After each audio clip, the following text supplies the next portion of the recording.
Hello and welcome to today's adventure in baking with an amateur who bakes. Today we're making a very simple white bread sandwich loaf. It's very easy. It results in 2 delicious loaves of simple white bread. So we're going to start out with 2½ teaspoons or 8 grams of yeast, 4 tablespoons of sugar. You can also use honey. But the weight will be different. For the sugar, it's about 55 grams of sugar. And 2 cups, or 550 milliliters, 550 grams of warm water. What we do is we take all of these, we put them in our pot here.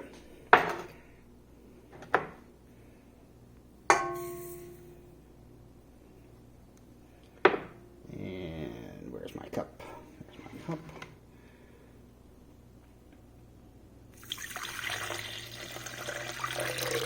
If you have instant yeast or super fast acting yeast or whatever it's called, you don't necessarily have to do this step, but I like to do it. It just gives us a nice beginning. So we put all that together in our blender bowl, mixer bowl, give it a little bit of a stir. I could have used a spoon, I suppose. And then we sit and let that rest for about 10 minutes, and you should see it start to foam. And we will come back and take a look at that in just a little while. All right, we're back. It's been about 10 minutes, well, closer to 12. The yeast is starting to prove along nice and bubbly. This is instant dry yeast, so it doesn't really need a proofing stage. In fact, I've just put it in with the flour before, and it just works.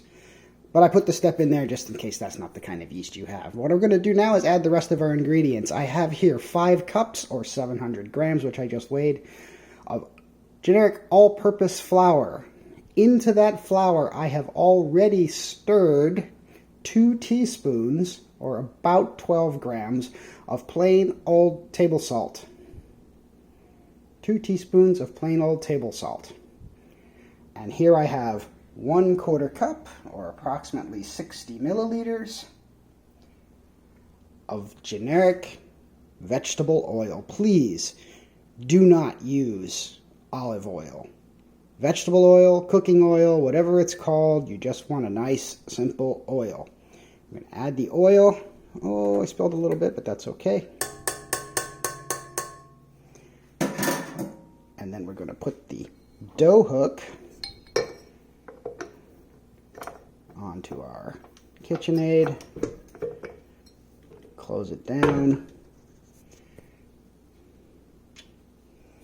The deal with putting the flour in here, let me get my scoop, is that you don't need to put it all in at once.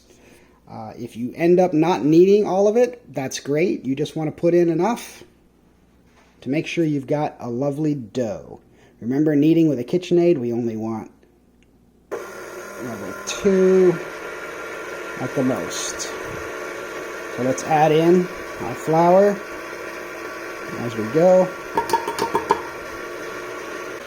Alright, as you can see right now, I've got 4 of my 5 cups of flour in this. And you'll notice that it's becoming sort of dough-like in the middle, but it's stuck. The flour hasn't incorporated on the sides. That is nothing to worry about. It will get there. You can see it's starting to do that now.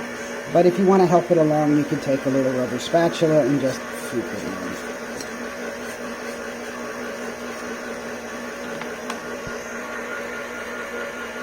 Give this a couple of minutes. I'll add some more flour, and we'll see where we're at.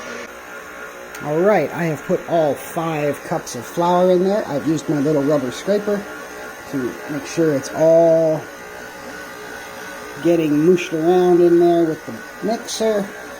I may have to add another 1/2 cup. I'm not sure. I'm going to let this knead for about 10 minutes, maybe a little more, maybe a little less, until it either starts to really look like a nice stiff dough, or until I decide I need to add some more flour. Meanwhile, for when this is done, I have got a large bowl, as you can see right here. Kind of like the one I used for the sourdough. I'm going to spray it again, like I did with the sourdough, with some cooking spray. This is baker's cooking spray. It's got flour in it.